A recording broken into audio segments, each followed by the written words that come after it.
Bonsoir à tous. J'ai le plaisir de vous retrouver une nouvelle fois pour vivre un moment de démocratie sur Logos FM et en particulier pour nos auditeurs qui habitent à Chamalières avec ce débat du deuxième tour pour permettre aux candidats de présenter leurs projets pour la ville, les confronter et afficher leurs convictions. Une ville que l'on connaît bien puisque nos studios sont installés au Carrefour Europe. Alors pour ce débat, nous avons invité les 3 candidats encore en lice pour ce scrutin. Les 3 candidats ont accusé réception de l'invitation et seulement 2 d'entre eux ont répondu favorablement. Ils sont avec nous ce soir dans nos studios de Chamalières. Il s'agit de Louis Giscard d'Estaing, tête de liste Chamalières au cœur. Thomas Merzy, tête de liste de Chamalières vers demain. La candidate Julie Duvert, tête de liste de la Force de l'Union Élan du Renouveau, a une nouvelle fois décliné notre invitation et nous le regrettons. Alors merci messieurs d'avoir accepté de jouer le jeu du débat démocratique et vous l'avez accepté en toute confiance et en toute bonne foi chacun. Je vous rappelle les règles pour garantir l'impartialité de ce débat. La place assise des 2 candidats a été tirée au sort, l'ordre d'intervention également, ainsi que l'ordre de conclusion. Le débat est enregistré et filmé dans les conditions du direct.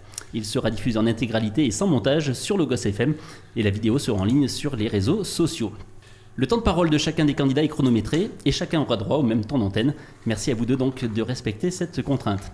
Alors ensemble ce soir nous allons aborder des thèmes qui sont au cœur de vos programmes. Sans plus tarder, je vous propose de commencer avec ce débat qui va se décliner en 3 phases. Un mot de présentation, des questions thématiques, et ensuite je vous inviterai à poser tour à tour une question de candidat à candidat, et enfin le mot de conclusion. Je vous propose de commencer par un temps de parole pour vous présenter, votre équipe et votre orientation politique et ce qui a motivé votre candidature. La parole est à Louis Giscard d'Estaing. Merci beaucoup, merci à Logos FM, merci à toute l'équipe autour d'Yves Courtaillac de nous recevoir, Thomas Merzy et moi-même, dans ce débat démocratique. C'est effectivement un moment important puisque nous sommes dans une campagne de deuxième tour très particulière, donc la place réservée justement aux médias et à la possibilité d'exprimer nos propositions aux Chamaliérois est évidemment à mettre au crédit de tous ceux qui concourent à faire vivre la démocratie locale. Et évidemment, à mon tour, je ne peux que regretter qu'une candidate une nouvelle fois, puisque c'est la 2e fois qu'elle ne vient pas à ce débat que vous organisez, ici, dans les studios de Logos FM, au Carrefour Europe, au cœur de Chamalières, donc aussi un média particulièrement important pour notre commune.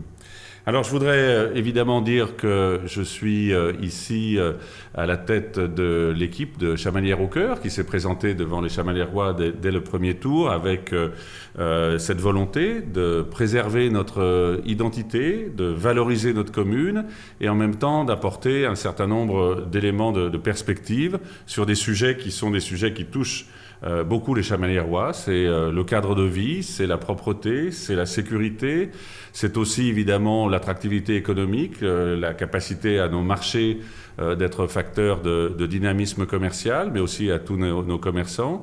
Et puis c'est bien sûr la volonté d'être une équipe diversifiée autour de nos valeurs, de formations politiques qui nous soutiennent. Là aussi, c'est important d'être dans la transparence, dans ce qu'on appelle l'éthique en politique. Eh bien, quand on est dans l'éthique en politique, on dit qui sont les formations politiques qui vous soutiennent.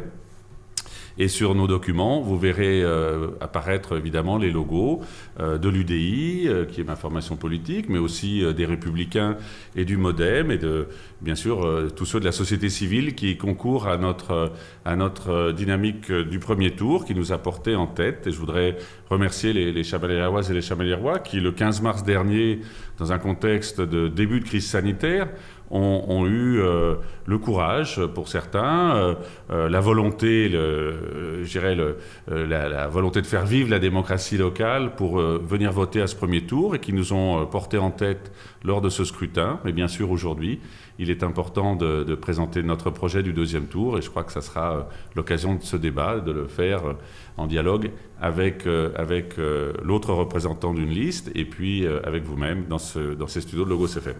La parole est à Thomas Merzy. Merci beaucoup.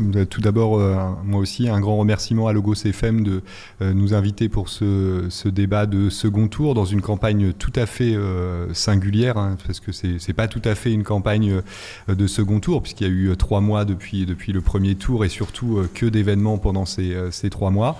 Et puis c'est pas non plus une nouvelle campagne, donc merci à vous d'organiser ce débat et de nous permettre d'échanger et puis de présenter nos projets aux Chamaliérois, et ce d'autant plus que c'est pas simple dans le contexte d'aller l'expliquer et de porter nos propositions.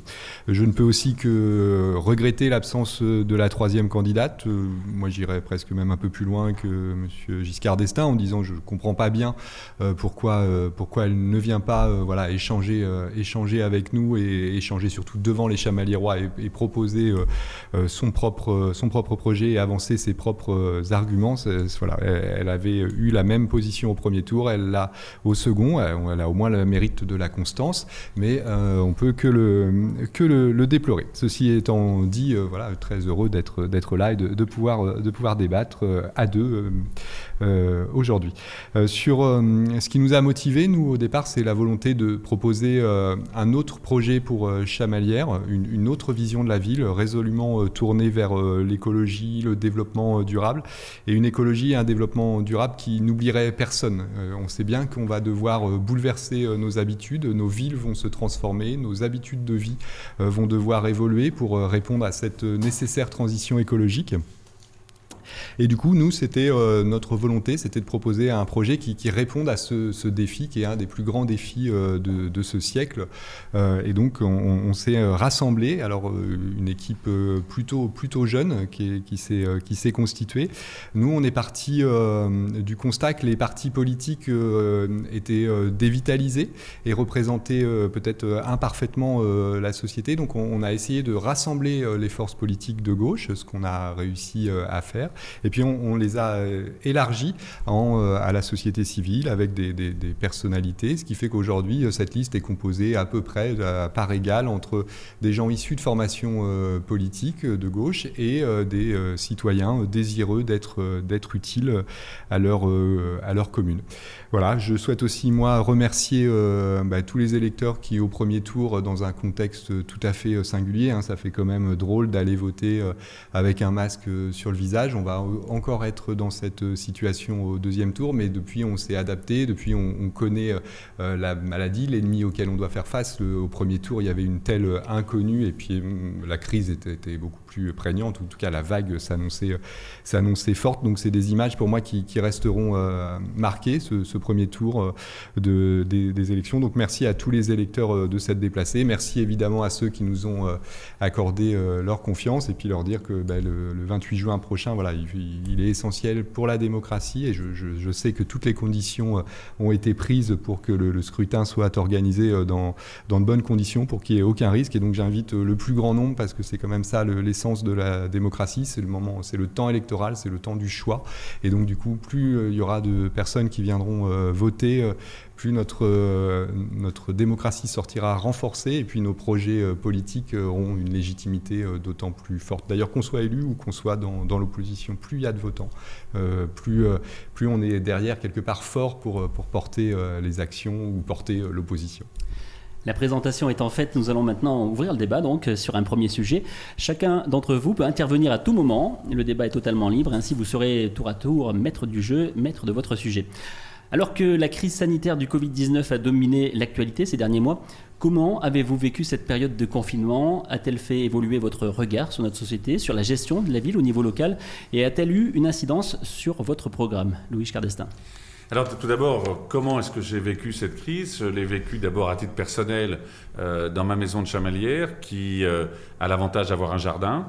Donc c'est vrai que c'était aussi des conditions pour permettre de mieux, supporter ce contexte de confinement qui nous a été donc imposé par cette crise sanitaire sans précédent. Ça a été aussi l'exercice de mes responsabilités de maire, puisque effectivement le premier tour, comme on le sait, ayant été finalement gelé pour y compris les communes dans lesquelles le résultat avait été acquis dès le premier tour, les maires, nous avons été donc prolongés dans nos responsabilités jusqu'à maintenant pour ce qui concerne ceux qui étaient en scrutin pour un deuxième tour. Donc je crois que cette gestion de la crise, je l'ai vécue de façon très directe, en me disant comment est-ce que je peux être utile à mes concitoyens à ceux qui, vivant à Chamalières, doivent évidemment subir les conséquences de cette crise sanitaire. Donc c'est la raison pour laquelle nous avons pris plusieurs initiatives, en liaison aussi avec l'agglomération, puisque c'était des sujets sur lesquels nous étions évidemment en coordination avec la métropole. Je pense en particulier sur la question des marchés, de l'ouverture des marchés, des questions comme celle-ci qui se posaient pour toutes les communes de notre agglomération en même temps. Donc ma volonté était d'être disponible et responsable pour la sécurité des habitants de la ville, pour trouver les solutions. C'est comme cela que, dans un premier temps, j'ai pris des mesures pour proposer des masques FFP2 sur notre stock de la ville aux soignants de Chamalières, aux établissements de soins de la ville, aux EHPAD, parce qu'il fallait répondre à cette demande. Et puis, par ailleurs, il fallait aussi se préparer à fournir des masques aux habitants de la ville. Et ça a été une deuxième étape pour participer à cette distribution et faire en sorte que nous soyons dans la gestion de la proximité. Donc, en faisant appel à des bénévoles, à des volontaires des comités de quartier pour participer à cette distribution des masques. Et même si le premier masque a quelquefois prêté à sourire, l'important était finalement d'être dans une logique d'apporter cette aide, cette assistance. Bon, et on a pu le conforter par la fourniture du deuxième masque et celui de la région. Donc au total, trois masques qui ont été remis à tous les habitants de la ville.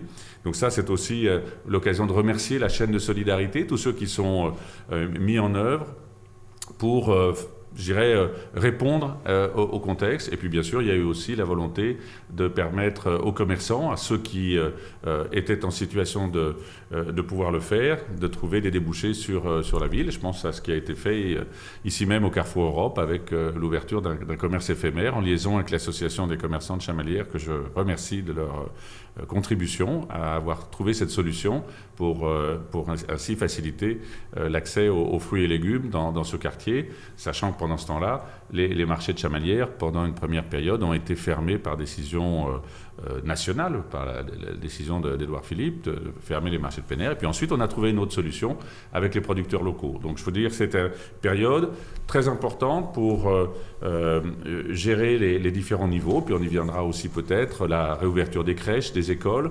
donc la préparation de toutes ces étapes maintenant dans le cadre du déconfinement.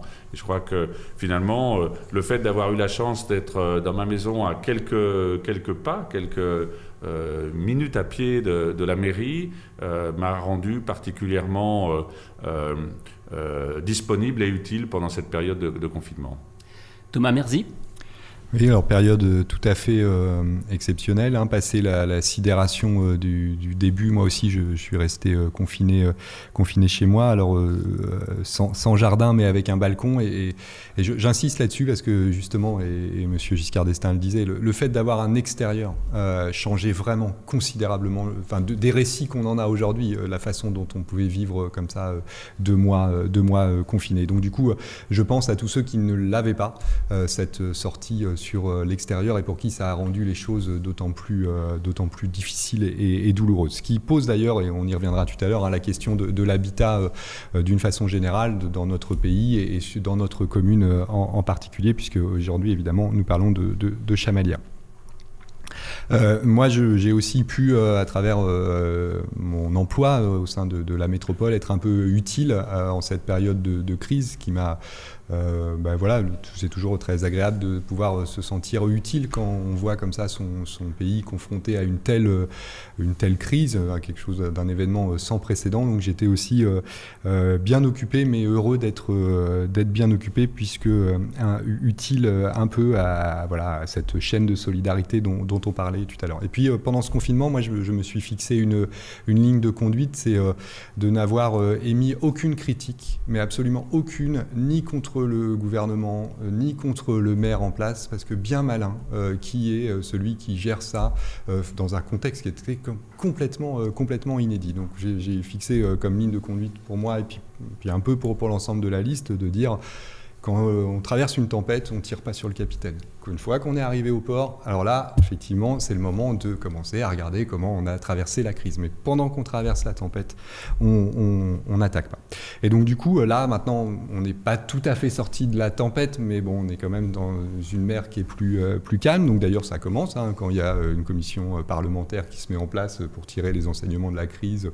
C'est bien aussi dans cet esprit-là. Et donc il y a énormément d'enseignements à tirer. Donc aujourd'hui, on est plutôt à essayer de comprendre comment a été la chaîne de décision, parce que effectivement, dans une crise comme ça, les décisions nationales s'appliquent directement, on le citait sur le cas du marché, mais alors directement, en l'espace de 24 heures, vous avez la traduction concrète sur votre territoire, ce qui n'est pas toujours vrai en temps normal, mais là, c'est immédiat, en tout cas en France. Et c'est justement là où je voulais en venir, c'est peut-être une des questions. On voit bien que ceux qui étaient les plus à même de réagir le plus rapidement et le plus pertinemment possible, parce qu'ils connaissent le mieux leur territoire. D'ailleurs, j'en veux absolument pas au gouvernement, mais c'est bien les acteurs locaux, donc les élus locaux qui, eux, savaient que là, ils pouvaient ouvrir leur marché, là, ne pas l'ouvrir. Enfin, voilà, on est tous plutôt des gens responsables. Quand on se présente à une élection, heureusement, il y a très peu de farfelus. Donc, justement, c'est ce bon niveau. Et cette organisation de la République, justement, donc ce qu'on appelle la décentralisation en France, ben là, je pense qu'elle a montré à la fois sa très grande efficacité localement, mais l'articulation avec l'État a quand même, de mon point de vue, posé problème. On a vu des choses absolument un peu ubuesques. Le meilleur exemple, celui que tout le monde connaît, c'est les masques. Mais c'est vrai que c'est quand même incroyable ce qu'on a vécu. Et donc aujourd'hui, je pense que l'un des enseignements à tirer de cette crise, c'est quelle organisation en France, de l'État, des collectivités, mais je mets aussi la région, le département, comment on peut travailler différemment et donner un peu plus d'autonomie à nos territoires. Voilà, ça c'est pour moi l'un des grands enseignements de cette crise.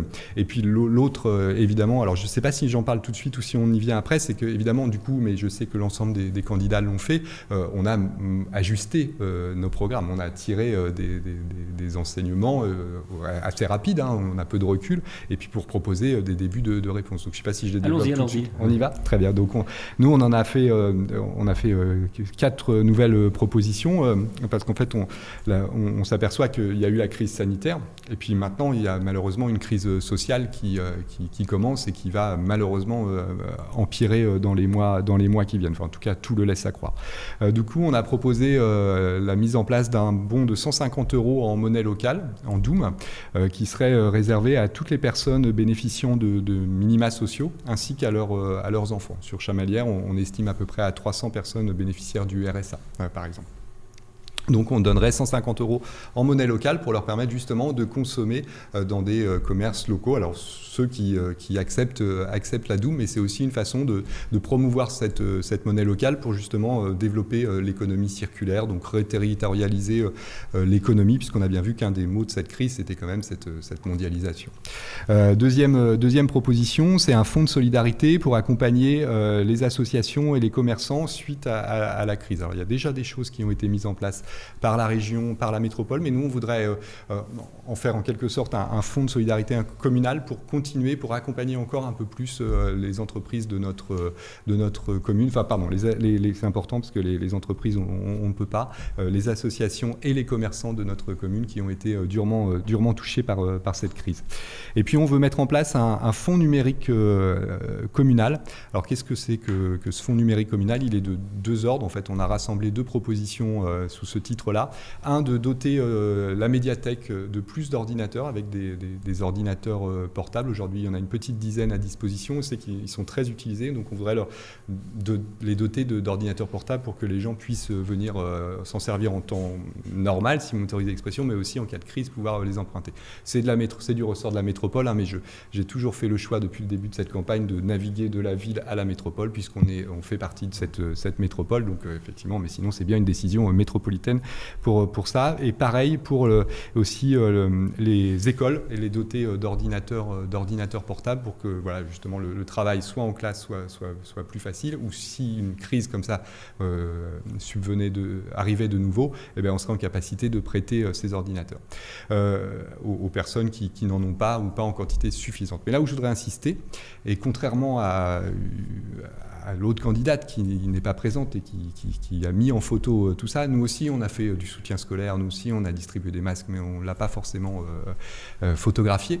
Et nous, ce qu'on s'est aperçu quand on faisait du soutien scolaire, c'est qu'en fait les ordinateurs, paradoxalement, les gens se sont débrouillés et en ont trouvé. Par contre, la grosse difficulté pour les plus pauvres d'entre eux, c'est l'abonnement Internet. Parce qu'ils passaient tous par leur 4G et ils étaient saturés. Quand vous avez 2, 3 enfants qui passent sur la 4G, ça ne marche plus. Du coup, nous, ce qu'on propose pour ceux qui, justement, sont les plus en difficulté, donc ceux qui bénéficient des minima sociaux, on propose la prise en charge de la moitié de l'abonnement Internet. Alors, les modalités, c'est ce que je vous disais tout à l'heure. Les modalités, on sort tout juste de la crise, je ne sais pas lesquelles. Est-ce que ça sera un chèque avec des opérateurs avec lesquels on conventionnerait, j'en sais rien. Mais l'idée, c'est à peu près 150 € par an, parce que c'est environ 30 € par mois un abonnement Internet, qu'on puisse donner 150 € par an aux personnes bénéficiant de minima sociaux pour pouvoir payer leur abonnement Internet. Voilà, donc ça c'est une autre de nos propositions. Et puis une dernière, plus liée autour de la santé, c'est reprenant des propositions qui avaient déjà été faites au premier tour, c'est à travers l'installation d'un pôle médical au Carrefour Europe, d'axer un peu plus sur la dimension psychologique et donc de faire en sorte qu'il puisse y avoir des permanences de psychologues parce qu'on voit bien que derrière cette crise sociale qui s'annonce, donc crise sanitaire, crise sociale, il y a aussi eu des souffrances psychologiques assez fortes et effectivement cette prise en compte du risque psychologique doit être traitée. Donc on voudrait aussi que dans cette maison médicale puisse y avoir des psychologues pour répondre à l'immédiate sortie de crise et puis d'une façon générale qu'ils puissent venir accompagner les citoyens qui sont en difficulté et en souffrance. Louis Giscard d'Estaing, vous voulez réagir et nous dire un petit peu l'incidence, vous, sur votre programme ? Bien sûr, donc très volontiers, dans la mesure où nous en avons tiré des enseignements très concrets, mais en revenant aussi sur les mesures qu'on a pu prendre d'accompagnement, par exemple pour les personnes âgées ou celles qui ne pouvaient pas se déplacer, d'accompagnement pendant cette période de confinement et de crise sanitaire, de leur capacité à s'approvisionner. Donc notre CCAS a été évidemment mobilisé. Je tiens à remercier, à féliciter nos agents qui ont poursuivi leur mission dès le début de cette crise et jusqu'au bout. Je pense aux aides à domicile qui ont continué à assurer leur mission auprès des personnes qu'elles venaient visiter auparavant. Je pense aussi au guichet du CCAS qui est resté ouvert en permanence. Parce que par exemple sur un enjeu auquel Thomas Merzy faisait allusion tout à l'heure, il y avait l'enjeu par exemple de l'impression, quelque chose de tout simple, l'impression des fameuses attestations dérogatoires pour pouvoir se rendre sur les marchés. Et nous avons identifié tout de suite, parce que ça faisait partie de nos réflexions antérieures au premier tour. Souvenez-vous, on avait déjà proposé qu'il y ait un guichet d'assistance informatique mis en place au CCAS. Et j'ai le plaisir de dire que nous l'avons mis en place désormais, puisque la personne qui a été recrutée pour venir seconder au CCAS, Michael Giry, a pris ses fonctions pendant le confinement. Et donc elle est désormais opérationnelle pour aider aux formalités administratives par Internet. Parce qu'il y a cette fracture, cette fragilité qui existe quand on n'a pas d'imprimante, quand on n'a pas simplement d'imprimante, le coût des cartouches d'imprimante, qui a été aussi un sujet pour toutes les familles pendant cette période où elles étaient chez elles et où il fallait continuer à assurer justement pour les devoirs scolaires, etc., ou pour justement suivre des cours ou pour recevoir des documents, il fallait disposer d'une imprimante et en permanence de pouvoir imprimer. Et donc nous avons mis à disposition des ramettes de papier au CCAS pour permettre la délivrance de ces impressions d'attestation dérogatoire et donc désormais un guichet d'aide à l'informatique. L'autre aspect, c'était effectivement le soutien pour les livraisons à domicile, avec d'ailleurs également un concours très apprécié de l'association Commerce à Chamalières dans le cadre de notre partenariat, et l'entreprise chamaliéroise Coliver qui a assuré ces livraisons, qui a permis à tous les chamaliérois qui le souhaitaient, en plus de l'aide apportée par le CCAS, où certains de nos agents ont basculé, par exemple, des services scolaires, puisque les écoles étaient fermées, ont basculé sur une aide au CCAS et ont pu contribuer à également faire porter les achats des commerçants de Chamalières, des produits achetés dans les commerces de la ville, chez les habitants, et notamment ceux qui ne pouvaient pas se déplacer.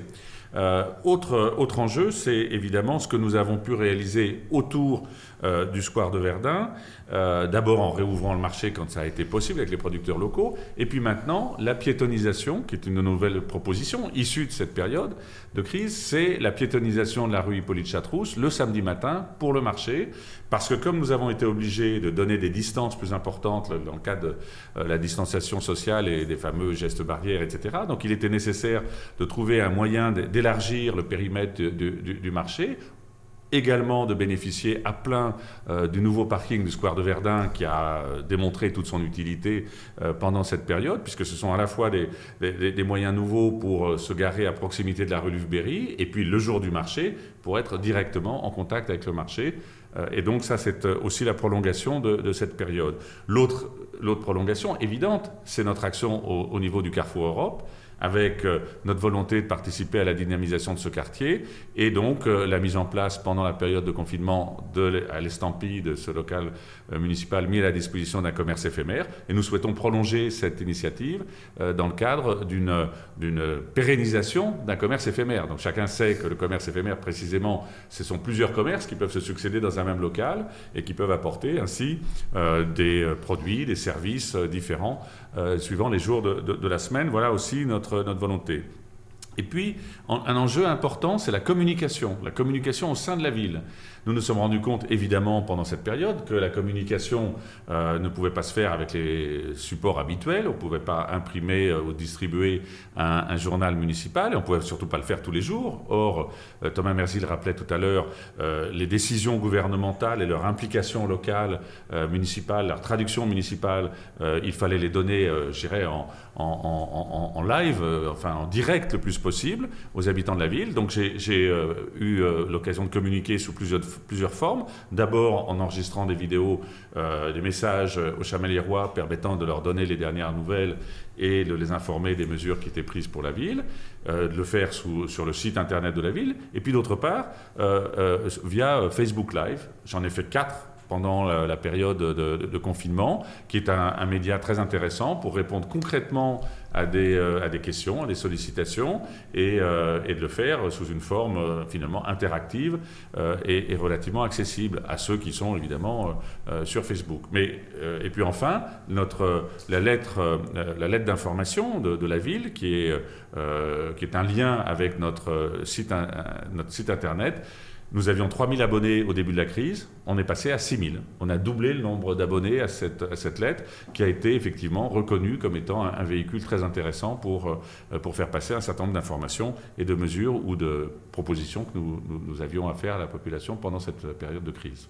Alors on va passer au thème suivant. Même si la ville de Chamalières est relativement agréable à vivre et la délinquance relative, on va parler sécurité. Quels moyens et comment lutter davantage contre parfois le sentiment d'insécurité que l'on peut parfois avoir dans certains quartiers, et comment lutter contre les incivilités? Parole donc à Louis Cardestin. Alors d'abord, la question de la sécurité ou de l'insécurité, la question de la lutte contre les incivilités est un des marqueurs de ma campagne du premier tour, puisque d'ores et déjà, j'avais proposé que nous ayons une posture très claire vis-à-vis des problèmes de la police nationale et de son interaction avec notre police municipale. En rappelant, le gouvernement a été plusieurs fois récemment interpellé à ce sujet. J'entendais encore le maire de Dijon, François Rebsamen, tout récemment le dire. Évidemment, la responsabilité de la sécurité, c'est le ministère de l'Intérieur, c'est le préfet dans le département, le directeur de la police nationale, dont nous dépendons, puisque nous sommes en zone police nationale. Donc ma proposition, je la réitère, nous demandons le doublement des effectifs de police nationale au poste de police conjoint situé place Sully à Chamalières, et nous demandons à ce qu'il y ait une patrouille de police nationale en permanence sur le territoire de notre commune. Alors, je dois dire que dans la période de confinement, la police nationale a été vue à Chamalières, mais elle n'était pas évidemment aussi présente que l'a été la police municipale. Je tiens à remercier nos agents, parce que pendant cette période où il y avait effectivement au départ la difficulté qui était une difficulté sanitaire, donc de se protéger pour l'exercice de leurs fonctions. Alors évidemment, nous les avons équipés tout de suite de masques, et nous avons fait en sorte qu'ils puissent exercer exercer leurs responsabilités de façon la plus évidente possible. Mais je réitère notre volonté que la police nationale soit plus présente à Chamalières. Il y a en ce moment des facteurs d'instabilité dans plusieurs quartiers. Je pense au quartier Beaulieu, je pense au quartier du parc de Geretsried, le soir, la nuit. Nous avons des patrouilles de police municipale qui régulièrement viennent sur ces quartiers. Je pense aussi à des difficultés qu'on a pu connaître dans le quartier Richelieu. Donc voilà les raisons pour lesquelles ces questions sont au cœur de notre programme et de notre volonté d'action. La lutte contre les incivilités, c'est aussi la lutte contre les tags, c'est la lutte contre le manque de propreté, et c'est aussi la nécessité de mieux coordonner les actions de propreté avec l'échelon métropolitain, puisque c'est une compétence désormais de la métropole, et ça fait partie de mes propositions. Je les réitère, la coordination renforcée et institutionnalisée avec le pôle de proximité de Clermont-Auvergne Métropole, notamment en matière de propreté urbaine, c'est très important parce que, à mon sens, à l'avenir, les administrés demandent plus de propreté. Ils ont raison. Alors, on peut excuser pendant certains temps ce qui a pu être pris comme retard pendant la période de confinement parce que les agents étaient effectivement confinés, ils ne pouvaient pas exercer leurs responsabilités sur le terrain. Maintenant, il faut remettre la propreté en place. Des choses ont été faites, je pense notamment au décapage qui a été réalisé. C'est d'ailleurs un contrat qui avait été passé par la métropole avec une société de Brive-la-Gaillarde qui s'appelle Viatec, que les Chamaliérois ont pu voir passer avec des petits camions jaunes. Ils ont passé, le décapage a été fait sur un certain nombre de trottoirs et d'espaces publics. C'est très utile, c'est important pour aussi redonner à notre ville un cadre de vie plus attractif. Mais il reste encore beaucoup à faire et ça sera, à mon avis, un des enjeux du prochain mandat. Thomas Merzy. Oui, alors en matière de sécurité, effectivement, la sécurité, c'est d'abord et avant tout l'affaire de l'État et donc de la police nationale. Donc en ça, je rejoins totalement ce que vient de dire Louis Giscard d'Estaing. Il y a un problème de moyens de police nationale sur notre territoire communal et d'une façon générale sur la métropole. La sécurité, c'est aussi la bonne coordination de tous les acteurs. Donc je disais, c'est prioritairement une question d'État et donc de la police nationale. Mais c'est aussi une bonne coordination avec la justice et le procureur de la République, puisqu'il faut bien que les affaires, une fois que le crime ou le délit a été commis, que ça puisse être jugé. On sait très bien que parfois, il y a des délais qui sont anormalement longs et insupportablement longs et incompréhensibles pour les victimes. Donc du coup, il y a aussi l'échelon judiciaire qu'il faut prendre en compte. Il y a l'échelon municipal, effectivement, avec notre police municipale qui fait son travail et qui l'a fait là. Et effectivement, je m'associe aux remerciements parce que c'était pas simple pendant la période de confinement de travailler, d'être cette fameuse première ou deuxième ligne. Donc du coup, il y a aussi la police municipale et puis il y a toutes les associations de médiation, de prévention, travailleurs sociaux et puis la municipalité au sens large parce que je rejoins ce qui a été dit, le cadre de vie d'une façon générale, la propreté, l'éclairage public, tout ça concourt à une forme de sécurité ou de sentiment de sécurité ou à contrario de sentiment d'insécurité. Donc tout ça pour dire qu'il faut absolument travailler conjointement avec l'ensemble de ces acteurs et que pour ça il y a une instance qu'on appelle le CLSPD, donc le Conseil local de prévention de la délinquance qui se réunit une fois par an. C'est le bon échelon. Peut-être que si jamais il y a des difficultés c'est pas peut-être, c'est s'il y a des difficultés qui émergent, qui perdurent, il faut absolument réunir cet outil-là plus régulièrement. Et en plus, il y a aussi d'autres dispositifs qui peuvent être activés, mais ça, c'est dans des cas un peu plus graves. Et d'une façon générale, je crois, et donc ça rejoint la remarque sur la nécessaire présence de la police nationale, mais aussi de la police municipale sur le terrain, rien ne remplace l'îlotage.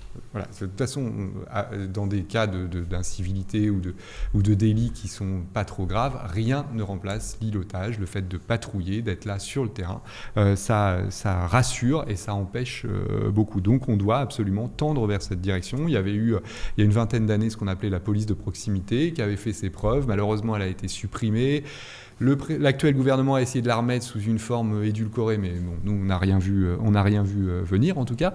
Mais donc c'est c'est nous quelque chose sur lequel on sera particulièrement vigilant et on essaiera de faire en sorte que la police municipale soit le plus souvent possible sur le terrain, ce qui est le cas aujourd'hui, mais essayer de renforcer ça. Et puis sur les questions de sécurité, il y a alors ça c'était un peu avant le confinement. Moi, n'étant pas en responsabilité, j'ai moins vu évidemment pendant la période ce qui a pu se passer sur la commune, mais avant il y avait deux points qui étaient souvent mis en avant, qui sont le Carrefour Europe et puis le quartier Beaulieu. Et sur ces deux quartiers, je tiens à dire que c'est avant tout des jeunes et des moins jeunes qui sont là, qui picolent un peu, comme on dit. Et donc du coup, avec ces publics-là, l'essentiel, c'est de renouer le dialogue. La première chose, et ce en quoi on croit, c'est de renouer le dialogue, d'aller discuter avec eux, d'essayer de comprendre. Parce que derrière ces comportements, il y a souvent des détresses.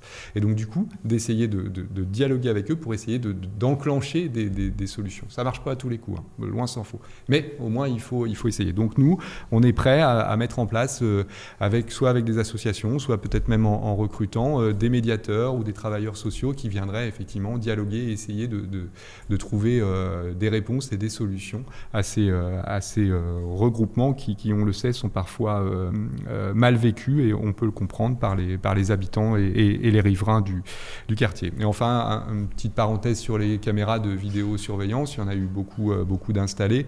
Elles sont là. On continue de penser que c'est pas une solution à privilégier, parce qu'on sait bien qu'elles déplacent le problème, mais elles permettent parfois certaines élucidations. Je sais qu'elles l'ont permise. Elles sont là, on ne va pas, nous, si on venait en responsabilité, les démonter, mais on n'est pas du tout dans une optique d'accroître ces caméras sur la commune. Un thème que vous avez souhaité qu'on aborde également ce soir, c'est celui de la mobilité douce. Dans un deuxième temps, j'aimerais connaître votre positionnement sur la ligne B des transports publics. Louis Giscard d'Estaing. Alors, on pourra parler bien sûr de la ligne B. Je voudrais aussi dire que, évidemment, notre état d'esprit, c'est de faire en sorte que les différents enjeux de mobilité douce soient traités simultanément. Parce que tout ça concourt à un ensemble de capacités de se déplacer en fonction des circonstances.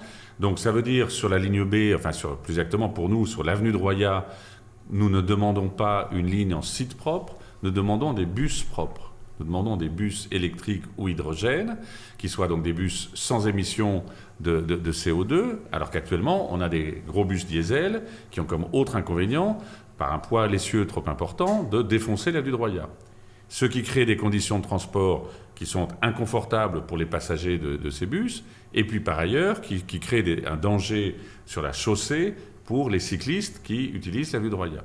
Donc moi, ma demande, c'est également d'avoir une chaussée sur l'avenue de Royat qui ne soit non déformable, c'est-à-dire une chaussée de type ciment qui fasse que à la fois les nouveaux bus électriques ou hydrogène que j'appelle de mes voeux, et d'autre part les cyclistes qui utiliseraient l'avenue de Royat, sachant que évidemment le grand avantage de ne pas avoir de tramway avec des rails, c'est qu'on peut utiliser cela pour les vélos, y compris pour les voitures, sans inconvénient, alors que sinon, le tramway, évidemment, les voies de tramway avec des rails, comme on le sait, pour les deux roues, c'est évidemment très dangereux. Deuxième enjeu, c'est d'assurer effectivement un ensemble de cohérence de mobilité. Donc c'est notre demande, et ça c'est une proposition nouvelle, réitérée plus exactement, on l'avait déjà mis au premier tour, mais on la réitère au deuxième tour, c'est une 4e station C-Vélo. Oui, nous demandons, il y a déjà 3 stations C-Vélo à Chamalières, une avenue Voltaire, une près de l'ex-IUFM avenue Jean Jaurès, et puis une 3e au square de Verdun, bien connue. Eh bien, nous demandons une 4e station C-Vélo au Carrefour Europe, parce que c'est une façon aussi de faciliter les mobilités douces. Les pistes cyclables, l'extension du schéma cyclable, ça c'est une proposition que nous allons demander au prochain Conseil économique et social municipal. Vous savez que c'est une initiative que j'avais prise en 2008, que d'ailleurs j'avais confiée à une personne qui n'est pas là aujourd'hui, mais qui se dit une grande spécialiste de la démocratie de proximité. On aimerait bien d'ailleurs l'entendre pour témoigner de son implication quand elle était en responsabilité à mes côtés dans cette fonction. Eh bien, nous avons l'idée que l'extension du schéma cyclable, ça fera partie des propositions, au même titre que de mettre certains tronçons de voirie à 30 km/h. On a encore une difficulté, je dirais, de sécurité sur certaines parties de Chamalières. Et puis enfin, c'est la question de la piétonisation, de l'extension de la piétonisation du cœur de ville. Réflexion qui doit être menée. Je pense à la rue du Languedoc, qui est une rue effectivement sans trottoir, qui est aujourd'hui une zone 20 km/h. Mais peut-être faut-il arriver à une piétonisation, mais ça demande une réflexion. Et en tout cas, ça fait partie de nos propositions nouvelles. Et puis enfin, aussi un enjeu qui est l'intermodalité. Vous savez que j'ai proposé depuis longtemps qu'il y ait une halte TER, une station, une gare TER qui soit installée à côté du lycée de Chamalières pour les Hauts-de-Chamalières. Eh bien, cette proposition, elle fait son chemin. Le conseil régional, sur ma proposition, a accepté de financer l'étude de faisabilité qui a été rendue, qui est concluante. Et j'ai dans un débat récent, dans un plutôt conseil métropolitain récent, j'ai noté que le nouveau maire de Durtol était intéressé aussi, puisque c'est la même ligne. C'est la ligne qui fait Clermont, la gare de Roya-Chamalières, puis ensuite Durtol-Volvic. Et donc, faisons en sorte que cette infrastructure qui existe soit mieux utilisée. Ça fait partie de mes propositions. Thomas Merzy, la mobilité douce ? Oui, alors c'est un des sujets où on est en opposition assez forte, enfin en opposition, je ne sais pas si c'est le bon terme, enfin en tout cas, nous on va beaucoup plus loin que ce que vient de proposer M. Giscard d'Estaing, parce que nous justement on veut réserver l'avenue de Roya avec 2 voies en site propre, où il n'y aurait que des bus qui passeraient, donc très clairement une voie à la montée rien que pour les bus, et que pour les bus, même pas pour les vélos, et une voie à la descente que pour les bus, et pas pour les vélos. Et 2 pistes cyclables, une de chaque côté.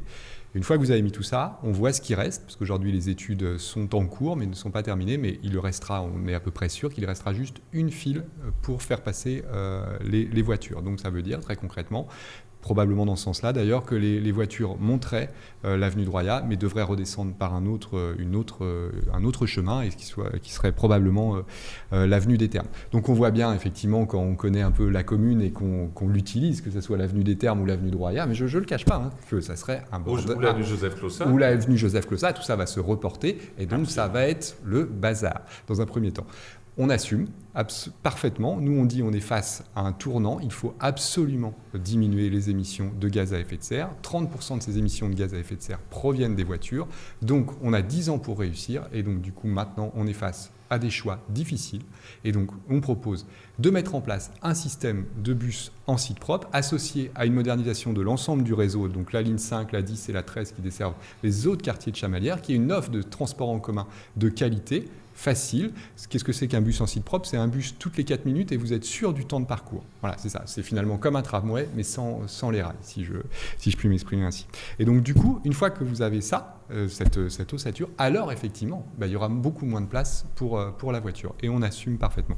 Effectivement, tout ça s'accompagne de mesures pour les vélos, avec la nécessité de développer les pistes cyclables. Alors nous, on va un peu plus loin, puisqu'on a précisé un peu quels axes on voudrait prioritairement développer, qui sont grosso modo nos grandes avenues, Fontmort, Joseph Clossat, l'avenue de Roya, je viens d'en parler, l'avenue Pasteur, l'avenue Paul Bert. Voilà, il faut des vraies pistes cyclables. Je dis bien des pistes cyclables, c'est-à-dire avec une séparation physique et pas seulement des traits. Les traits, c'est déjà un bon début, ce qu'on appelle des voies cyclables, mais il faut une vraie séparation, donc avec des pistes cyclables.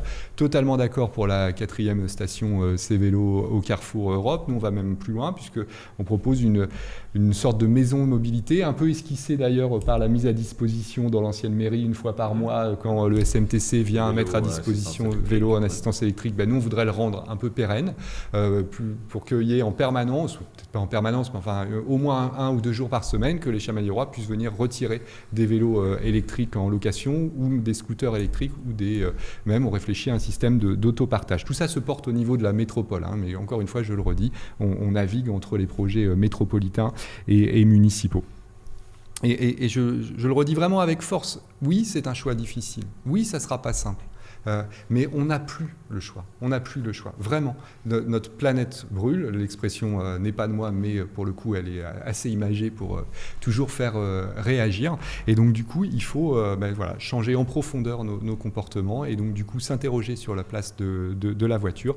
Et pour ça, pas question d'être dans une écologie punitive. Mettons en place un système de transport en commun de qualité, facile, pratique, qui handicape le moins possible la vie des gens. Et donc, du coup, après, il n'y a plus de raison de prendre sa voiture pour rejoindre le cœur métropolitain. On va parler qualité de vie, mais urbanisme aussi. Certains Chamaliérois regrettent la bétonisation grandissante de la ville. Comment imaginez-vous le Chamalières de demain, Louis Giscard d'Estaing ? Bien d'abord en prenant le sujet à bras-le-corps. Et c'est une occasion aussi de souligner combien la candidate qui est absente aujourd'hui n'a pas pris la dimension de ce qui s'est produit et certains de ses colistiers, mais je pourrais développer dans un instant. En fait, notre problématique est la suivante. Nous sommes dans une densité urbaine importante, nous avons peu de réserves foncières et nous sommes victimes de 2 lois qui ont été votées par des majorités que je ne soutenais pas, qui sont d'une part la loi Allure, qui a été votée sous M. Hollande, et c'était l'époque où c'était Cécile Duflot qui était ministre en charge du logement. Et la loi Allure, elle a supprimé unilatéralement dans toutes les villes de France, et donc évidemment Chamalières comme toutes les autres, n'y a pas échappé, le coefficient d'occupation des sols, le COS, qui était un des éléments fondateurs de notre PLU qui avait été adopté en 2011, le plan local d'urbanisme, mais qui comportait par terrain un coefficient d'occupation des sols, donc par rapport à ce qui existait, la maison, le pavillon, l'immeuble qui était auparavant déjà implanté sur ce terrain. Ça, c'est une première mesure qui nous a impacté. La deuxième, c'est la loi Pinel.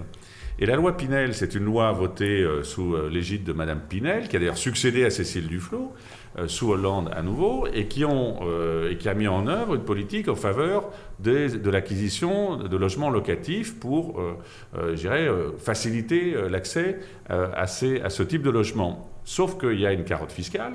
Cette carotte fiscale, elle a été limitée à 2 communes dans l'agglomération, Clermont-Ferrand et Chamalières. Résultat, toute la pression foncière s'est exercée sur ces 2 communes, et la nôtre en particulier, sachant que pendant ce temps-là, les autres communes en étaient sorties du dispositif. Je pense à Beaumont, je pense à Royat, je pense à Cournon, qui sont des communes qui se sont retrouvées et qui sont dans une situation actuellement où il n'y a plus de projet de construction parce qu'elles sont en dehors du dispositif Pinel. Donc ma demande, et je l'ai fait voter à la majorité quand je l'ai présenté à mon conseil municipal le 3 octobre dernier, c'était de demander que Chamalières sorte du dispositif Pinel. Donc c'est l'initiative du gouvernement, et c'est une requête que nous avons faite au gouvernement, ou alors que les autres communes de l'agglomération rejoignent le dispositif Pinel et ainsi d'équilibrer la pression foncière et de la répartir plus largement sur notre agglomération de façon plus harmonieuse. Donc voilà les enjeux que j'ai parfaitement identifiés. Il se trouve que Mme Duvert n'avait pas bien compris, je pense, tout le mécanisme qui était en cause derrière cette pression foncière qui s'était accrue sur notre commune, et elle s'est abstenue avec ceux qui finalement l'ont suivi dans sa démarche de candidature dissidente. Et l'autre vote étonnant, c'est celui d'Éric Spina, qui à l'époque était le chef de file des socialistes avant qu'il ne quitte cette formation, qu'il la trahisse pour aller dans d'autres cadres. Eh bien, M. Spina, lui, il a carrément voté contre. Mais il était au moins dans une logique, M. Spina, puisque à l'époque de la loi Pinel et de la loi Allure, il soutenait la majorité et le gouvernement de l'époque, de M. Hollande. Donc voilà la situation. Donc nous sommes dans une logique tout à fait cohérente. Nous demandons à ce que nous sortions de ce dispositif. Et puis par ailleurs, quand on peut prendre des initiatives, je les ai prises, puisque j'ai fait voter par le conseil municipal la préemption d'un terrain qui était en vente, où on risquait d'avoir une construction nouvelle d'un grand immeuble. C'était sur le terrain des 1200 mètres carrés du 12 avenue Aristide Briand, où il y a toute une coulée verte qui va pouvoir ainsi être constituée. Et c'est vrai que c'est une façon également d'être un acteur de cette situation que nous vivons et qui peut, dans certains cas, donc créer ce sentiment. Donc allons dans une direction qui est très claire. Aussi, nous avons fait une direction très claire, c'est de limiter au maximum les critères de densification. Et dans la modification du PLU qui a été mise à l'enquête publique tardivement, au bout de 3 ans, dans le cadre d'un processus long, avec le transfert de la compétence urbanisme à la communauté d'agglomération devenue CAM, eh bien, nous avons donc au début de l'année, au mois de janvier-février, l'enquête publique que nous avons soumis et proposé va abaisser la hauteur maximum dans les Hauts-de-Chamalières de toute construction de 8 mètres à 7 mètres 50. Ça peut paraître une petite mesure, mais c'est les 50 cm qui simplement rendent impossible un 2e étage. Donc voilà ce que nous avons aujourd'hui comme mesures concrètes qui sont faites pour lutter contre ce type de critique. Thomas Merzy, votre projet pour l'urbanisme de Chamalières? Oui, alors déjà, effectivement, rappeler que Chamalières est la ville la plus dense de notre métropole, donc c'est une vraie difficulté, cette absence de foncier. On bute tout de suite et très souvent sur cette question dès qu'on veut aménager la ville. Donc c'est un vrai sujet, et donc du coup qui rejoint tout de suite celui de l'habitat. Et là, je veux vraiment souligner qu'il faut se méfier parfois un peu des images d'Épinal. C'est vrai qu'il y a une douceur de vivre à Chamalières, c'est une ville très agréable à vivre. Mais il y a quelques poches de pauvreté, et évidemment, ces poches de pauvreté se voient à travers le logement. Et donc, du coup, ces logements vieillissants sont vraiment très abîmés, avec à l'intérieur des populations en souffrance, et donc il y a urgence à rénover cet habitat-là. Il y a urgence à diversifier l'habitat. On sait que Chamalières a une proportion de logements sociaux qui est bien en deçà des 20% qu'impose la loi, mais alors toujours être juste en politique, le problème c'est le foncier, on a peu de terrain, donc évidemment c'est pas simple, quand vous avez peu de foncier, pas simple de construire des logements sociaux, et puis comme j'essaye toujours d'être juste, alors on va sans doute encore me dire que je vous sers la soupe, mais ces dernières années, des efforts ont été faits, alors on est encore bien loin du chiffre, je me permettrai pas de décerner des bons points, je suis pas le professeur, mais voilà, on peut mieux faire, c'est sûr et certain, mais bon, la pente est bonne, pour reprendre l'expression d'un Premier ministre d'il y a quelques années. Et donc nous, d'une façon générale, on souhaite, et ça sera le cas notamment de l'adoption du prochain PLU, donc du plan local d'urbanisme qui va se penser au niveau de la métropole, qu'effectivement soit mieux prise en compte la dimension environnementale. Effectivement, il faut que nos villes respirent davantage. Donc il faut, dès que c'est possible, intégrer des îlots de verdure, donc pour lutter contre les îlots de chaleur, essayer de végétaliser au maximum. Aujourd'hui, on invente des choses absolument remarquables pour ça, justement, que ce soit sur les toits, des parkings engazonnés. Voilà, il faut remettre de la verdure pour casser un peu cette impression de tout béton. Mais honnêtement, je sais, aujourd'hui, c'est une réalité. Notre ville est sur un petit territoire, et elle est très dense. Donc tout ça, on est sur du long terme, mais l'objectif est très clair, c'est de tendre vers une plus grande intégration de ce qu'on appelle la nature en ville, avec cette priorité qui doit être accordée au logement social, et d'une façon générale au logement pour les personnes les plus en difficulté. Chacun doit pouvoir trouver sa place et trouver à se loger à Chamalières. Il y a tout le panel en fait de l'habitat doit pouvoir exister, de l'habitat privé à de l'accession sociale à la propriété pour les gens qui travaillent mais qui ont des revenus modestes, et puis pour ceux qui sont en plus grande difficulté, du logement social, avec là aussi une graduation, dans une palette plus élégante dans le logement social.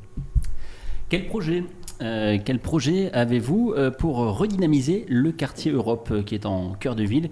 Il y a une attente forte des habitants du quartier, mais également de l'ensemble des Chamaliérois. Louis Cardestin. Bien, écoutez, donc on l'a déjà évoqué, c'est évidemment en prolongeant ce qui a pu être fait avec le commerce éphémère dans les locaux de l'Estampille, mais c'est aussi de réunir tous les parties prenantes. Depuis une réunion qui s'était tenue le 13 septembre dernier, ceci a permis de progresser sur différents éléments de valorisation de ce site.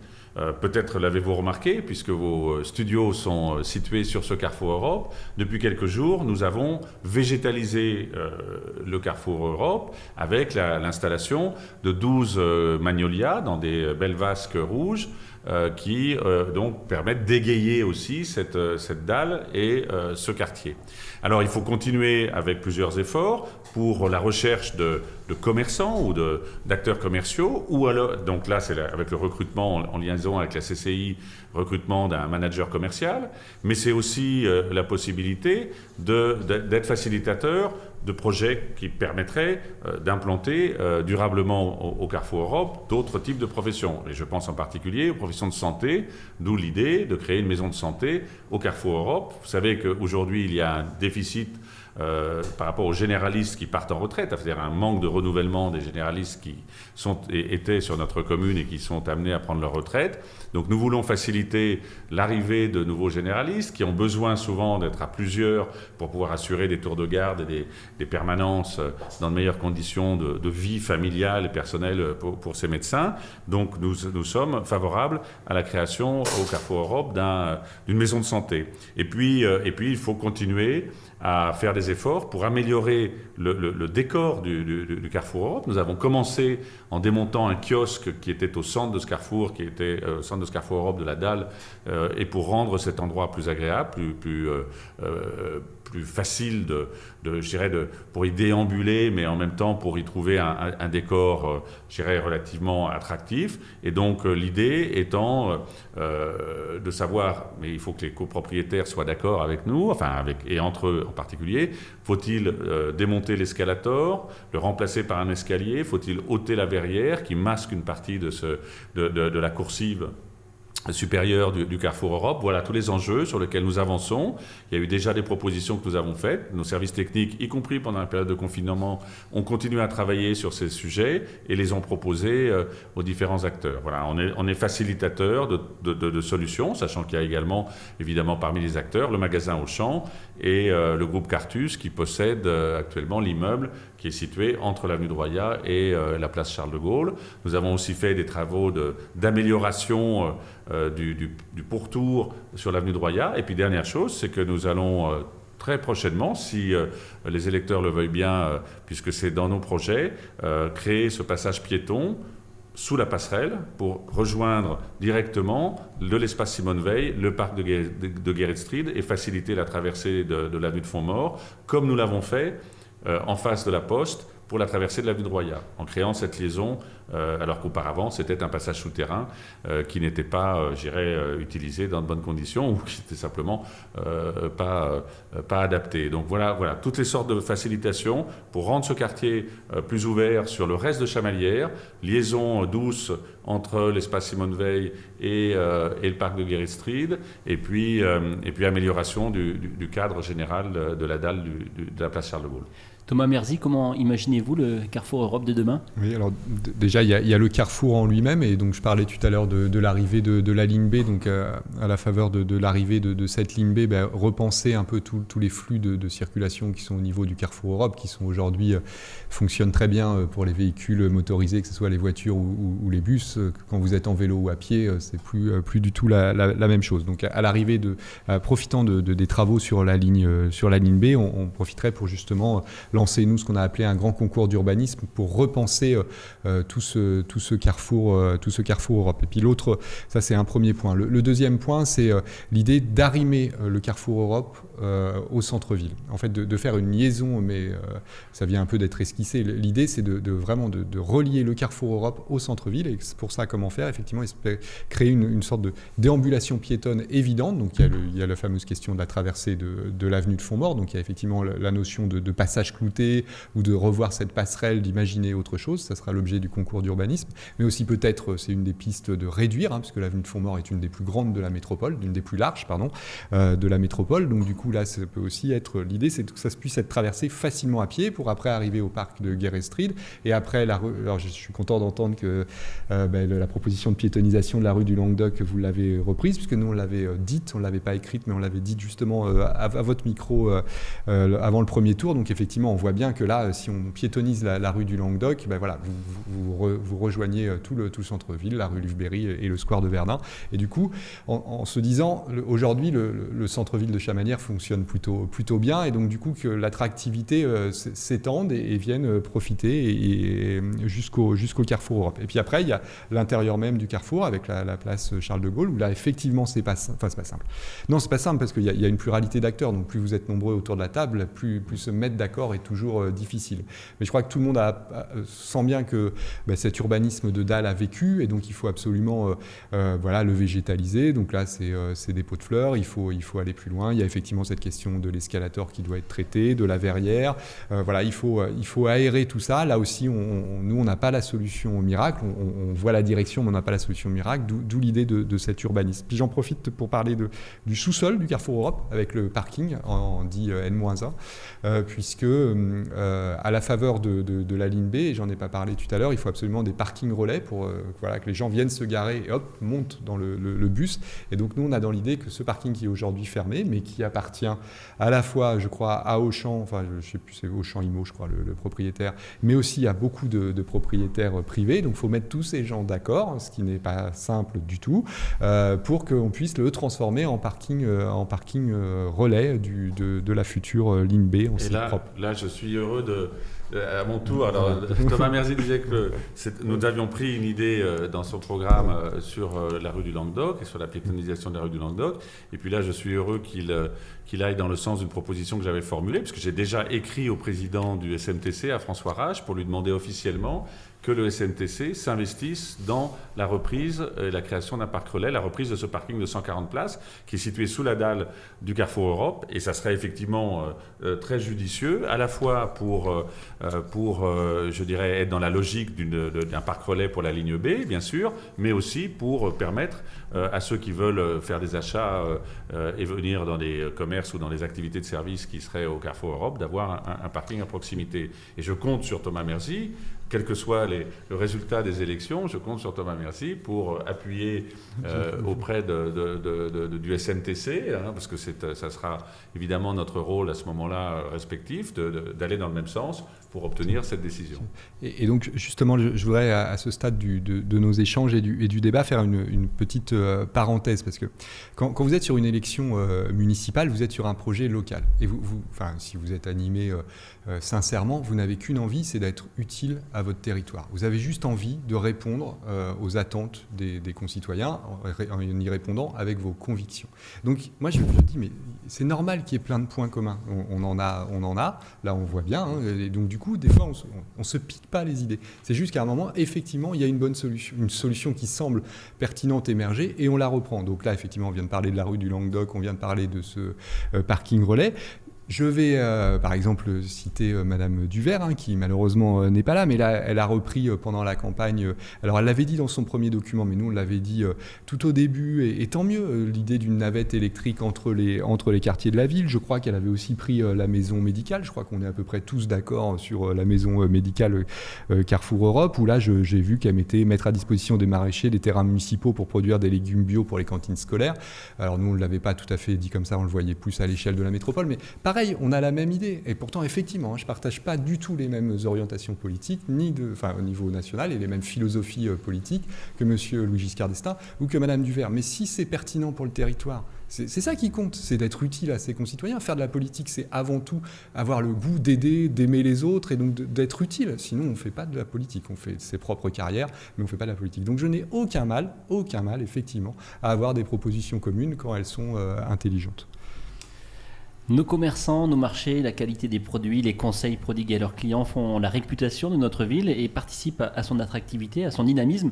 Avec la crise du Covid-19, la plupart de nos commerces ont dû stopper leur activité durant la période de confinement. D'autres commerces ont même aujourd'hui baissé le rideau, définitivement, des restaurants notamment de Chamalières.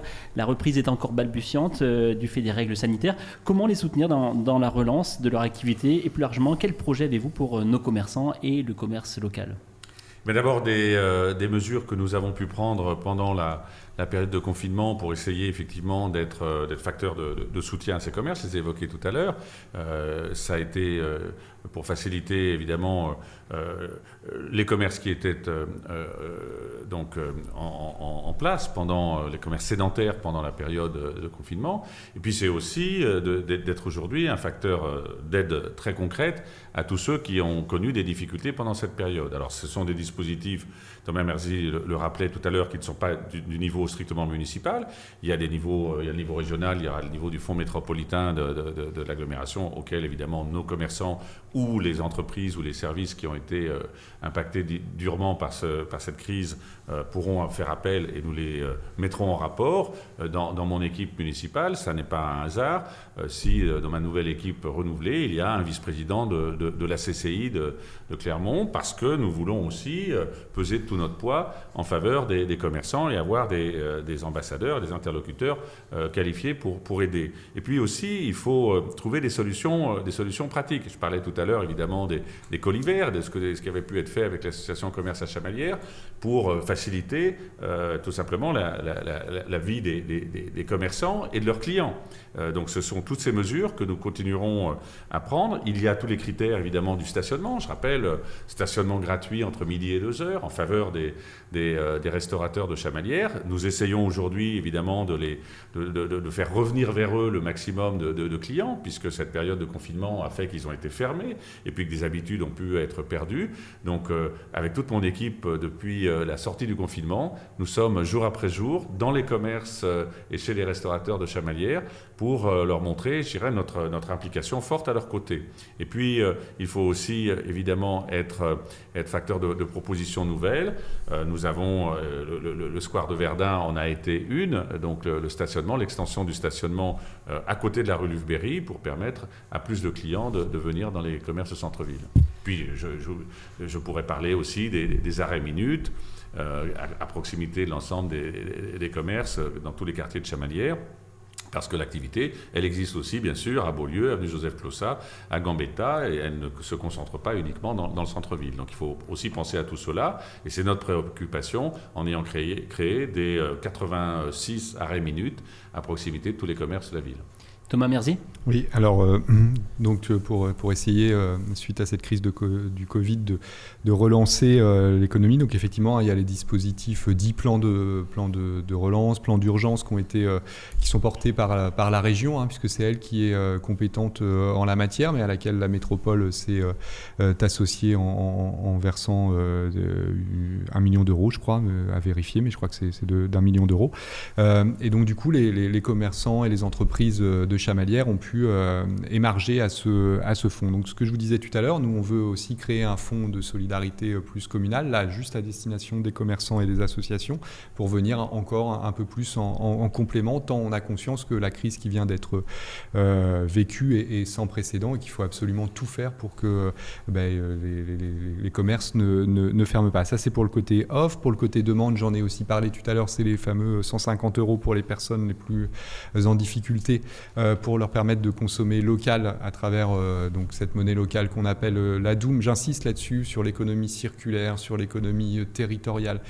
En fait, pourquoi on insiste là-dessus ? Parce que derrière, ce sont nos emplois. Si l'argent, nos achats ne partent pas à l'extérieur, du coup, il reste sur le territoire. Donc, c'est de l'argent qui est immédiatement réinjecté. Et puis, et là, on voit vraiment nos différences d'approche, parce qu'on partage la même idée, qui est qu'il faut que la ville soit agréable et facile pour que les commerçants s'y développent. Et on a cité tous les quartiers. Moi, j'allais vous citer Gambetta, Beaulieu, Carrefour Europe, centre-ville. Donc là-dessus, on est d'accord. On veut les uns et les autres que nos commerces soient dynamiques et vivent bien.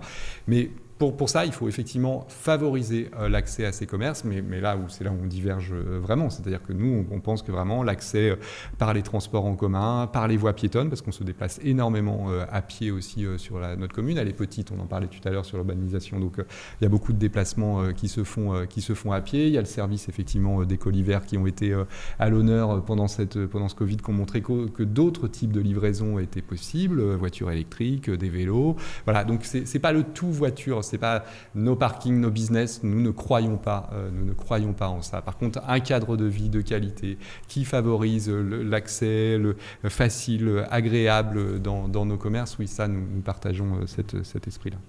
Alors peut-être juste une remarque, c'est que par exemple, nous avons mis en place, à leur demande, il y a une AMAP bio à Chamalières qui est active, qui d'ailleurs a continué son activité avec les autorisations nécessaires pendant la période de confinement. Et cette AMAP bio, elle souhaite avoir effectivement la disposition d'un parking. Elle se réunit tous les lundis soirs, c'est là où en face du Stade Châteauroux, les adhérents, en face du Stade Châteauroux, c'est exactement au foyer des jeunes. C'est un local municipal qu'on a mis depuis des années à leur disposition. Ils en sont très heureux, mais ils nous demandent la possibilité d'avoir un accès à un parking à proximité parce que précisément, alors peut-être que uniquement ceux du quartier peuvent venir à pied, mais sinon les autres viennent avec leur voiture. Donc aussi soyons réalistes et pragmatiques parce que c'est la promotion des circuits courts et de l'agriculture bio et des producteurs locaux qu'on souhaite également favoriser, mais en permettant à tous ceux qui habitent un peu plus loin de venir avec leur véhicule. Peut-être sera-t-il électrique prochainement parce que comme nous avons installé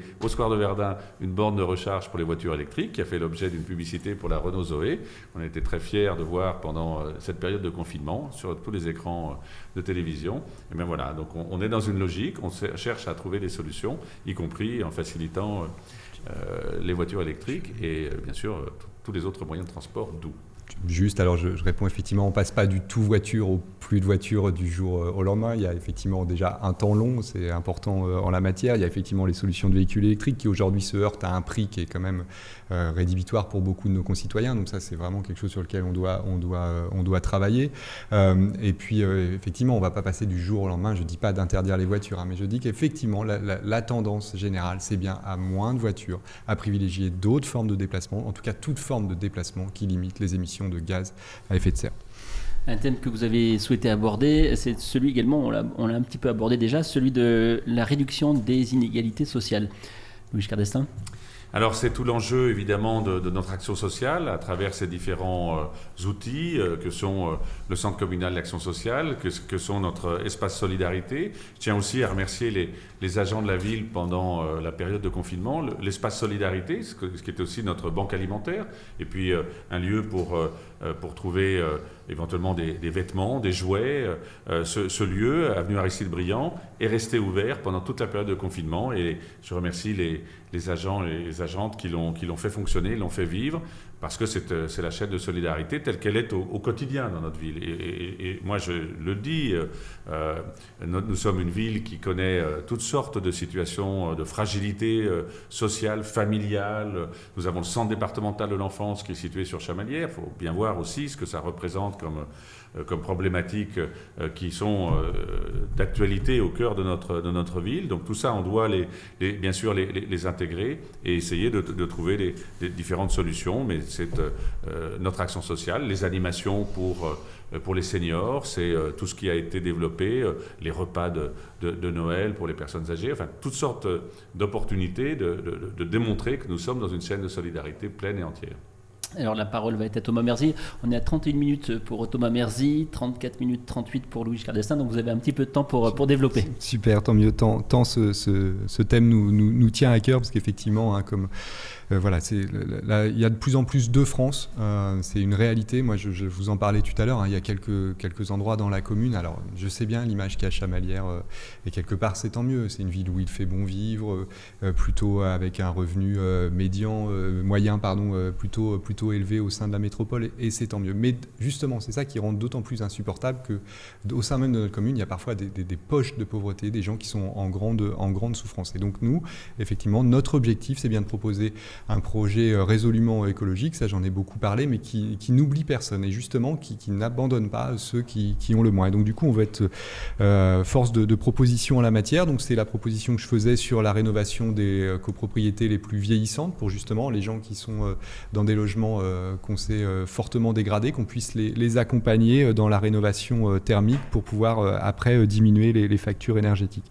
C'est le tarification au coût de l'effort de tous les services municipaux. L'idée, c'est quoi de cette tarification solidaire? C'est que chacun paye son service municipal à la hauteur de son revenu. Et donc évidemment, moins vous gagnez d'argent, moins vous payez, par exemple, le prix de la cantine, le prix de la garderie, le prix de l'école de musique ou de danse. C'est un passe sport culture, pareil, toujours sur critères faire là plus du quotient familial ou même de cette tarification au coût de l'effort qui est moins vous gagnez, plus vous aurez un montant élevé dans votre pass sport culture. On le limiterait à 100 € pour les familles les plus en difficulté. C'est ce bon d'achat en monnaie locale dont je vous parlais tout à l'heure. C'est cette prise en charge de l'abonnement Internet. C'est effectivement tout ce qui se fait déjà pour nos aînés les plus isolés, qui ont besoin d'un accompagnement aussi, parce qu'effectivement c'est aussi une réalité de cette commune. Il y a certains de nos aînés qui ont peu de moyens, donc pour qui les fins de mois sont aussi difficiles.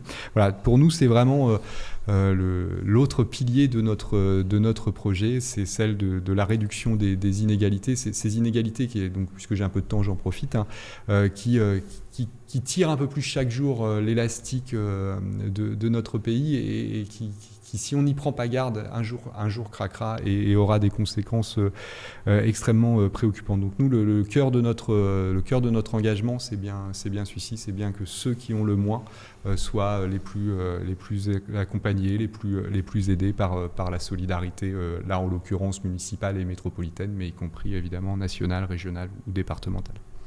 On approche tout doucement de la fin de ce débat. Je vous avais invité à réfléchir à poser une question de candidat à candidat, tour à tour. Louis Giscard d'Estaing, quelle question à Thomas Merzy?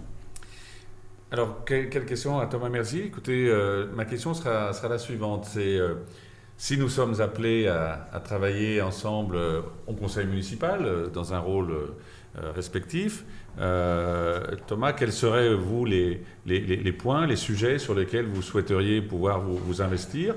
Peut-être pas dans la majorité, si les Chamaliérois veulent bien me confier à nouveau cette belle responsabilité de maire, mais quels seraient les sujets sur lesquels vous voudriez vous investir? Alors, donc déjà, je tiens à dire qu'effectivement, si on regarde les scores du premier tour, mon rôle est très probablement dans un conseil municipal d'opposition. Et donc, du coup, effectivement, je souhaiterais... sur les thèmes, je ne sais pas, en tout cas ça me permet d'aborder un des thèmes et sur lequel évidemment je voudrais bien travailler, qui est celui de l'école. On n'en a pas parlé parce que le hasard, je crois qu'on a déjà dépassé l'heure qui nous était impartie, mais effectivement l'école est au cœur de l'action municipale, hein, c'est un peu le cœur de métier, et l'école est justement cette garante de l'égalité des chances, permettre à chaque enfant de pouvoir réussir les apprentissages, devenir citoyen et puis surtout trouver son chemin dans cette société. On a vu que l'école elle avait souffert pendant ce confinement. Qu'est-ce que j'entends par souffert? C'est-à-dire que effectivement, quand vous êtes plus en présentiel, quand vous êtes en distance, toutes les inégalités ressortent. J'en parlais tout à l'heure sur l'accès aux ordinateurs et tout ça. Donc du coup, il faut prendre soin de nos enfants, c'est l'avenir de notre pays. Je sais que ça fait cliché et tout ça, mais c'est quand même une réalité. Donc on doit leur donner le meilleur. Et donc du coup, je suis tout à fait favorable à travailler là-dessus. Là aussi, par exemple, je ne devrais pas le dire, mais tant pis, je vais le dire, il y a des propositions communes. Nous, on a proposé un grand plan de rénovation thermique de nos écoles. Je sais qu'il y a déjà des choses qui ont été faites. Je pense qu'on peut aller plus loin. Je sais que vous avez proposé Montjoly. Donc, effectivement, il y a un gros programme de rénovation de l'école Montjoly. On y adhère complètement. Donc, du coup, c'est sur ce thème de l'éducation sur lequel je serais... parmi d'autres, tout à fait disposé à travailler. Et d'une façon générale, j'ai essayé de le montrer ce soir et dans mes interventions, on sera vraiment dans une logique. Alors je sais que tous les conseillers municipaux d'opposition de France, alors vous me dites, je suis déjà perdu, je me place déjà en perdant, mais on n'a fait que 15% au premier tour, donc on est quand même lucide, mais on espère pouvoir remporter la victoire le 28 juin prochain. Mais si on était dans l'opposition, on serait dans une logique d'opposition constructive. Je crois que la politique est morte de ces affrontements stériles en disant la droite c'est des méchants, la gauche c'est des gentils, ou vice-versa. Ça je pense que ça a fini par la tuer, la politique. D'ailleurs on voit bien que l'actuel président de la République a essayé de surfer là-dessus. En ça, je suis en désaccord avec beaucoup de points avec le président de la République, mais pas sur celui-ci. Effectivement, il faut avant tout vouloir être utile à ses concitoyens, et donc ce sera vraiment dans cette logique-là, et dans cette seule logique-là que je siégerai au conseil municipal, que ce soit en tant que maire, ou en tant que conseiller municipal d'opposition. Alors Thomas Merzy, une question pour Louis Giscard d'Estaing. Oui, alors, du coup, vous l'avez compris, nos deux piliers sont à la fois la réduction des inégalités et la transition écologique. Et j'aimerais vous entendre un peu plus justement sur cette transition écologique. On a parlé des mobilités, on a peu parlé d'agriculture et de l'alimentation dans notre commune, et on n'a pas non plus parlé de l'énergie dans notre commune. Comment faire en sorte en fait qu'on soit plus vertueux, qu'on consomme moins d'énergie, qu'on consomme moins tout court, pour justement prendre notre part, notre juste place dans cet objectif j'allais dire planétaire, oui, de réduction des émissions de gaz à effet de serre et de réduction de la pollution pour préserver notre planète. Alors il y a beaucoup de projets sur lesquels je souhaiterais bien sûr que nous puissions travailler ensemble. Nous avons dans notre programme, par exemple, nous avons proposé la participation, la contribution de la ville à l'achat de bacs récupérateurs de l'eau de pluie. Parce que l'un des enjeux dans notre commune, on pourra parler aussi du traitement des déchets, le problème des composteurs de quartier, voilà tous les sujets sur lesquels on aura, et je le souhaite, l'occasion de travailler de façon particulièrement constructive, parce que là on est sur des sujets à la fois de société, qui sont en relation avec l'échelon métropolitain, dans certains cas, je pense à la question de la collecte des déchets, mais aussi des initiatives municipales, et j'en ai cité une, avec notre volonté de faciliter l'installation de bacs récupérateurs de l'eau de pluie dans toutes les maisons individuelles et par ailleurs dans certains collectifs. Donc voilà des propositions. J'ai cité tout à l'heure la MAP, les circuits courts, la facilitation dans notre ville d'avoir accès aux producteurs locaux bio, et c'est quelque chose que, bien évidemment, je souhaite continuer à pouvoir poursuivre. Sur la question énergétique, nous avons des projets potentiels avec la métropole qui seraient dans les travaux de rénovation de la piscine de Chamalières, de mettre des panneaux solaires sur le toit de cette piscine, parce que ça, c'est une possibilité réelle. D'autres bâtiments le permettraient éventuellement. Donc voilà, en tout cas, des choses très concrètes et des projets sur lesquels nous pouvons travailler ensemble. Il y a aussi la question de la protection de la nature dans notre ville. Nous avons quelques espaces verts. Je le disais tout à l'heure, nous allons en acquérir ce terrain, cette coulée verte, avenue Aristide-Briand, entre la rue Aristide-Briand et l'avenue Émile Zola, donc pour créer un nouveau square ou un nouveau passage vert, coulée verte dans notre ville, au cœur de notre ville. Il y a la protection des espaces naturels sur les Hautes-Chamalières. Voilà toutes sortes d'enjeux sur lesquels je serais heureux si nous pouvons travailler dans cet esprit. Vous l'aurez compris, je serai un aiguillon permanent sur cette question écologique, environnementale. Je vous propose de conclure ce débat. Je pense que chacun d'entre vous a pu présenter et défendre son projet pour l'avenir de Chamalières. On a tiré au sort en début d'émission l'ordre de passage donc pour conclure l'émission. Et c'est Thomas Merzy qui va s'exprimer en premier. Vous êtes à peu près au même temps de parole. 36 minutes 57 pour Thomas Merzy, 37 minutes 10 pour Louis Giscard d'Estaing. Équilibre quasiment parfait. Donc Thomas Merzy, je vous laisse la parole. Vous avez 2-3 minutes pour conclure. Et ensuite, ce sera au tour de Louis Giscard d'Estaing. Très bien, merci. Tout d'abord, vous remercier une nouvelle fois de l'accueil et de l'organisation de ce débat, toujours, j'espère, utile et qui a permis d'éclairer les Chamaliérois sur nos projets, nos propositions pour la commune. Je voudrais revenir sur les 3 mois qu'on vient de vivre, puisque je rappelle que normalement on aurait dû voter le 22 mars et qu'on vote le 28 juin, dimanche 28 juin. Je le dis parce que tout le monde ne sait pas encore qu'on vote le dimanche 28 juin, donc il faut vraiment le répéter inlassablement, 2 procurations possibles par personne. Voilà, c'est la démocratie a besoin que les citoyens se déplacent, elle a besoin de vivre, elle a besoin d'être oxygénée. C'est un bien précieux, c'est un de nos biens les plus précieux. On voit à quel point c'est différent et notamment dans la gestion du Covid, quand on n'est pas dans des systèmes démocratiques. Donc voilà, il y a besoin de faire vivre cette démocratie à tous les échelons. Donc le 28 juin prochain, venez voter. Et donc ces 3 mois qui viennent de s'écouler, un peu sans précédent, nous ont vraiment bouleversé, ont bouleversé la société et nous ont même bouleversé chacun d'entre nous, je crois, très intimement, en termes psychologiques. Je voudrais remercier, parce que je ne l'avais pas fait en introduction, à tous ceux qui ont lutté pendant ces 3 mois, et évidemment en premier à nos soignants qui ont quand même été effectivement en première ligne, qui ont retrouvé malheureusement malheureusement des situations épidémiques comme on pouvait en connaître au siècle passé. Je crois que ce qu'ils ont vécu, on peine à l'imaginer. Donc évidemment, mes remerciements et les remerciements de toute l'équipe de Chamalières vers demain, vers les personnels soignants et d'une façon générale vers tous ceux qui ont œuvrer pendant ces deux mois de confinement à faire en sorte que le pays continue d'être là, de fonctionner et de vivre. Voilà, et fort de tout ça, on arrive là à ce deuxième tour. Je le disais tout à l'heure, pas tout à fait un second tour parce qu'il y a eu 3 mois, donc plein de choses ont changé, on le voit bien dans les thèmes qu'on aborde ou dans la façon de parler, et puis pas tout à fait une nouvelle élection, on n'est pas sur un premier tour, voilà, il y a quand même une continuité par rapport à ce qu'on avait exposé. Et donc nous, vous l'aurez, je pense, compris à travers ce débat, les 2 piliers qui constituent notre projet, c'est à la fois la transition écologique et la réduction des inégalités, partant du principe que l'un ne va pas sans l'autre. C'est impossible d'imaginer une transition écologique qui oublierait certains de nos concitoyens. Mais l'objectif premier est bien celui de réussir la transition écologique. J'ai développé de nombreux exemples, que ce soit effectivement celle sur les transports en commun, j'en ai pas parlé, mais sur l'alimentation locale dans nos cantines. Voilà, c'est vraiment pour nous un objectif prioritaire, mais surtout qui, au passage, n'oublie pas les plus fragiles d'entre nous. Merci Thomas Merzy. Le mot de la fin pour Louis Giscard d'Estaing. Eh bien, merci à mon tour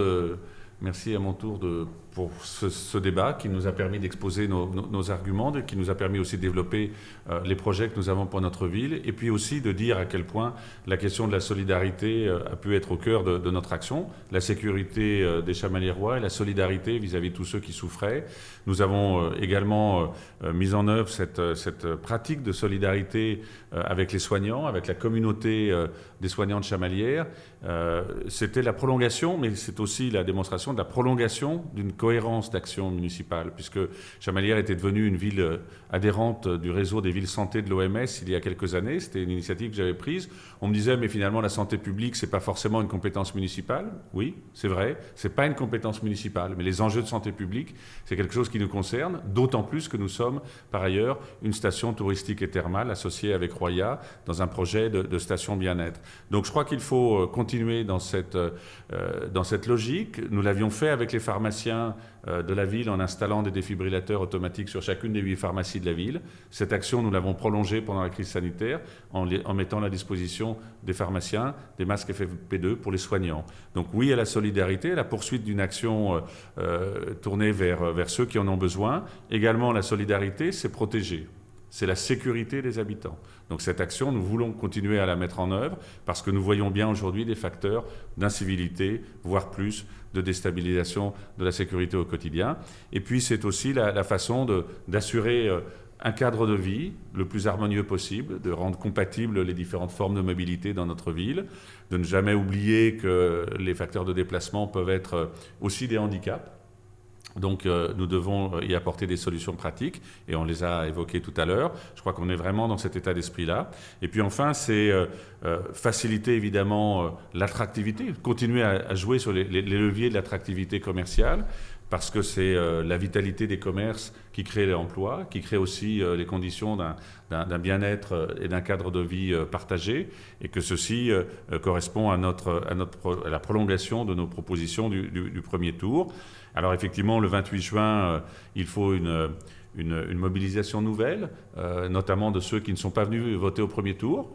Il y en a eu qui ont été effectivement inquiétés par la crise sanitaire. Donc nous avons mis en œuvre toutes les mesures nécessaires pour que les conditions de vote le 28 juin soient les plus sécurisées possibles. Entre-temps, nous avons distribué des masques à l'ensemble des habitants de la ville. Donc ils auront la possibilité de venir avec un masque ou ils trouveront un masque qui leur sera offert à l'entrée du bureau de vote. Donc voilà les conditions pour lesquelles le 28 juin, il faut venir voter, revenir voter pour ceux qui l'ont fait au premier tour et pour ceux qui ne l'ont pas fait, cette fois-ci d'exprimer leur choix préférentiel avec l'équipe Chamalières au cœur que j'ai l'honneur d'animer. Merci Louis Giscard d'Estaing, merci Thomas Merzy. Voilà, ce débat s'achève. Vous pourrez le retrouver en intégralité sur notre page Facebook en format vidéo. Merci d'être venu dans nos studios du Carrefour Europe à Chamalières et je vous souhaite une très bonne fin de campagne.